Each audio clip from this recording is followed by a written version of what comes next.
what I want to talk about is our country and some stories that are in the news today that are just shocking. And the number one is this poor kid who was murdered down in Texas, in Frisco, Texas, by the name of Austin Metcalf.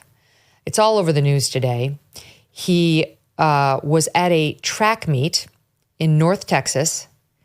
Just reading here from WFAA.com, a local source there in Frisco, Texas. It happened around 10 a.m. at a university down there, Frisco High School. Sorry, it was a Frisco High School track meet, but it happened at a university championship track meet. And it was being held with these independent schools present. The victim who died was 17-year-old Austin Metcalf. He was a student attending Frisco's Memorial High School. His twin brother, Hunter, was there as well. He went to sit down and found another student in his seat from the sound of it and said, "That's my seat," or something to that effect. And that other student reportedly turned around and stabbed him in the heart.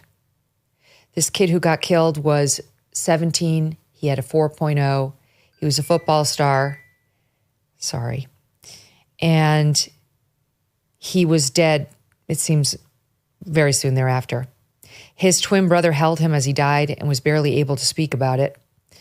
And the father, who seems like an extraordinary man, Michael, comes out and speaks to the cameras about what happened to his son. Here's a bit of Austin's dad. Take a listen. I'm not trying to judge, but what kind of parents did this child have? What was he taught? He brought a knife to a track meet, and he murdered my son by stabbing him in the heart. The guy was in the wrong place. They asked him to move, and he bowed up. This is murder. I don't know. I know they have someone in custody. Yeah, we do. And you know what? I already forgive this person. Already? Already. God takes care of things. God's going to take care of me. God's going to take care of my family. That poor man. His name is Jeff Metcalf. Already he's forgiven. It happened yesterday. This happened Wednesday. They have a suspect in custody, identified by police as Carmelo Anthony, a 17-year-old student at Frisco Centennial High School. He was taken into custody on a murder charge. His bond has not yet been set. This guy, Anthony, played football for the school Centennial and indicated on social media pages that he had been offered scholarships to play football for several smaller schools. This is just incredible. So he had some sort of hope in front of him, the suspect, Carmelo Anthony, that he played football, and that on social media, at least, he was claiming that he'd been offered scholarships to play football for several smaller schools. And now this other kid, who appears to be completely innocent of doing no more than asking to have his seat, is dead at age 17 with nothing but promise lying in front of him and in the arms of his own twin brother. There's an element to this that must be mentioned, and that is that the assailant was black and the victim was white. And one thing that's very obvious to all of us is if the races were reversed, you wouldn't just be hearing about this on this show and a handful of others. It would be blanketing the national airwaves coast to coast. But it's not, because honestly, white boys' lives don't matter. Your thoughts, Michael? The fact that you even have to walk on eggshells to state this obvious fact about the case shows you, in no small part, how we got to this place in the first place. It's just a horrible story. What amazing grace from this boy's father, who says, I already forgive him, which is to say, vengeance is mine, says the Lord, and I will repay. Their foot shall slide in due time. That is not to say that the boy should not be arrested, prosecuted, imprisoned for life at least, if not more. And, the very fact that that has not happened is part of how we got here in the first place. This question, how was this boy raised? Well, you're not allowed to ask that question. When specifically from the racial angle, which the establishment media will not speak about. They probably won't speak about the case because of the races of the perpetrator, the alleged perpetrator and the victim. Yep. One is said that we cannot ask how we got to a place where 70% plus of black children in the United States are born out of wedlock. We're not allowed to ask that. That's politically incorrect. It's none of your business. Well, it is my business because I live in society and there are obviously downstream effects. I don't know the particulars of this guy's family situation. Maybe he just he went totally off the handle. Maybe he had some mental health crisis or something. We're not allowed to talk about these things either. We have to now elevate insanity as some kind of social currency, or even pretend that patently absurd things are true. That's pushed by our elite culture. If the boy ever did show any warning signs at school, that cannot be punished. That you could probably get the teacher in trouble if a person of a favored demographic is ever punished, brought to the school counselor, even if it would be for his own good.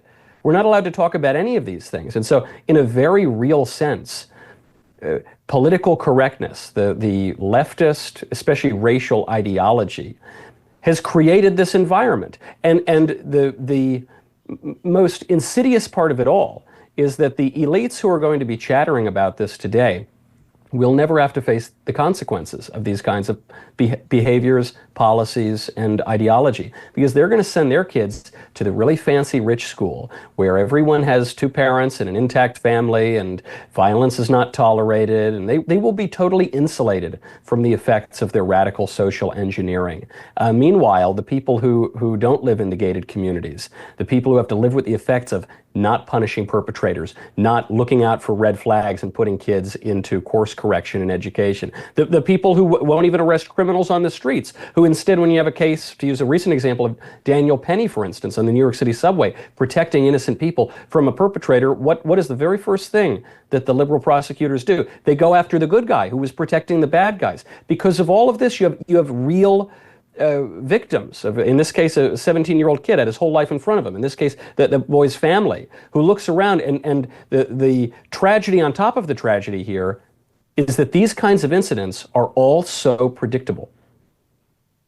What kind of rage and emptiness, I guess, is in the heart of a boy who would stab another young man in the heart for asking for his seat back? I mean, the hair trigger that would be required there, the bundle of anger and just a lack of any engagement in society, any commitment to the social contract by which we all live, right? This is just so beyond the pale. Like, murders happen, and we understand that's a part of life, unfortunately. People have vendettas against one another. There are serial killers out there.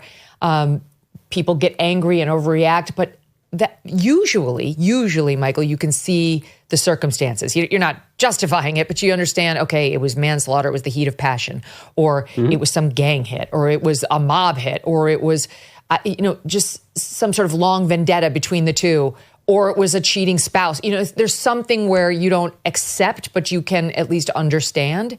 But you see something this vile and empty in meaning, and you do, as that father did, look at the perpetrator and say, how was he raised? Where was his family? What was seen or not seen about him before he was unleashed on society to the point where he could do this to an innocent kid he was across from? Who takes out a knife and stabs another in the heart as their first response to an empty or not empty seat?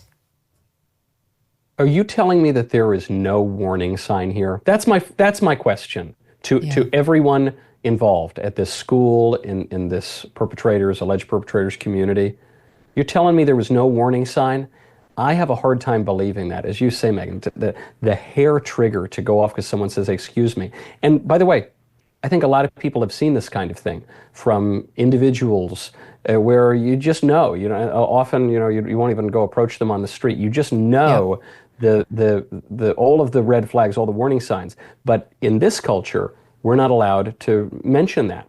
We're not allowed to condemn certain social arrangements and pathologies. We're not allowed to say that growing up in a two-family home, for instance, where the virtues are cultivated and the vices are suppressed, that's better than the alternative. Frankly, we're no longer even allowed to admit that there's a difference between vice and virtue. Certainly, when you add the racial aspect into this, then you're not allowed to say peep whatsoever. And so the people who ignored those red flags out of cowardice and radical ideology, they have blood on their hands, and not just in this case, but in many similar cases around the country. How many more of these kinds of incidents are going to have to occur before we gain the courage and the clarity again to say, certain social pathologies really need to be suppressed. There are better ways to live. It's not just you do you and I'll do me. We live in a society. And so when people get married, that affects me. When people get divorced, that affects me. When people have children out of wedlock, that affects me. When people have children within wedlock, that affects me. When the law is enforced, that affects me. When the children are educated in a proper way, that's going to affect me too, because I live in society, all right? And I, as a citizen in this country, and as a person with conscience, as a rational creature, have a right to express how we ought to live for the common good. That view has been so shunned from society, certainly by the left, and it's been tolerated by the right. And this is the totally predictable result of that. Tariff wars, stubborn inflation, no wonder gold's been routinely hitting all-time highs. In volatile markets like the one we have now, don't sit on the sidelines. You can take control and safeguard your savings. That's why so many are turning to Birch Gold Group. They've helped tens of thousands convert an existing IRA or 401k into one in physical gold. It's time for you to hedge against the economic instability with gold. Text MK to 989898. Birch Gold will send you a free, no obligation info kit. Text MK to 989898. A+ rating with the Better Business Bureau, countless 5-star reviews. Birch Gold is there for you. MK to 989898 today. Thanks so much for watching. If you like what you just saw, hit the subscribe button for more clips and full episodes.